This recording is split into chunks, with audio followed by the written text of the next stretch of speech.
Information is wealth. பொதுவாக பார்த்தீங்கன்னா நம்ம சாப்பிட்ற சாப்பாட்டிலேருந்து நமக்கு புரதம் சொல்லக்கூடிய புரோட்டீன் கிடைக்கணும்னா அசைவ உணவு அதிகம் சாப்பிடும் பல பேர் சொல்லுவாங்க. ஆனால் ஒரு மருத்துவராக இன்றைக்கி அசைவத்தில் புரதம் இருக்குது, அதே அளவுக்கு சைவம் சாப்பிடக்கூடியவங்களுக்கும் புரதம் எந்தெந்த சைவ உணவுலேருந்து கிடைக்குது. ஒரு 5 சைவ உணவு நான் சொல்ல போகிறேன். இதிலேருந்து உங்களுக்கு அளவுக்கு அதிகமாகவே புரோட்டீன் கிடைக்கும். தொடர்ந்து சாப்பிடுங்க. என்னென்னு பார்த்துடலாமா? முதல் இடத்துல இருக்க என்ன தெரியுமா? பருப்பு வகைகள். எல்லா பருப்புமே எடுத்துக்கலாங்க. சாம்பார் பருப்பு இருந்தாலும் சரி தான், மைசூர் பருப்பாக இருந்தாலும் சரி தான், எந்த பருப்பு வகையாக இருந்தாலும் அதை நீங்கள் சமைச்சு சாப்பிடும்போது 1 கப் அளவுள்ள பருப்பு நீங்கள் சாப்பிட்டீங்கன்னா உங்களுக்கு கிடைக்கக்கூடிய புரோட்டீனோட அளவு என்ன தெரியுமா? 18 கிராம். ரெண்டாவது பார்த்தீங்கன்னா பீன்ஸு தெரியும் இல்லையா உங்களுக்கு? கிட்னி பீன்ஸு அப்படிலாம் இருக்குது. இதிலேருந்து உங்களுக்கு கிடைக்கக்கூடிய புரோட்டீன் பார்த்தீங்கன்னா புரதம் எவ்வளோ இருக்குதுன்னு பார்த்தீங்கன்னா 16 கிராம். அதாவது 1 கப் அளவுள்ள பீன்ஸை சமைச்சு சாப்பிட்டீங்கன்னா உங்களுக்கு 16 கிராம் அளவுள்ள புரோட்டீன் கிடைக்குது. மூணாவது இடத்துல என்னன்னு பார்த்தீங்கன்னா பட்டாணி, கிரீன் பீஸ்ன்னு சொல்லுவோம் இல்லையா, பச்சை பட்டாணின்னு சொல்லுவோம். இதுலேயும் புரோட்டீன் நிறைஞ்சிருக்குங்க.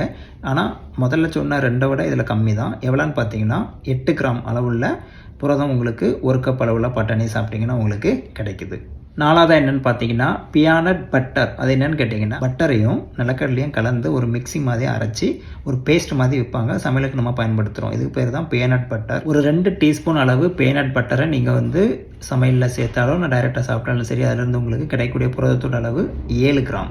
5வது இடத்துல பார்த்தீங்கன்னா ஆல்மண்டு. உங்களுக்கு தெரியும் இல்லையா, பாதாம் ரொம்ப முக்கியமான ஒன்று, கொஞ்சம் காஸ்ட்லி தான். இதை சாப்பிட முடியாதவங்க முதல்ல சொன்ன 4 சாப்பிடுங்க, அது விலை கம்மி தான்.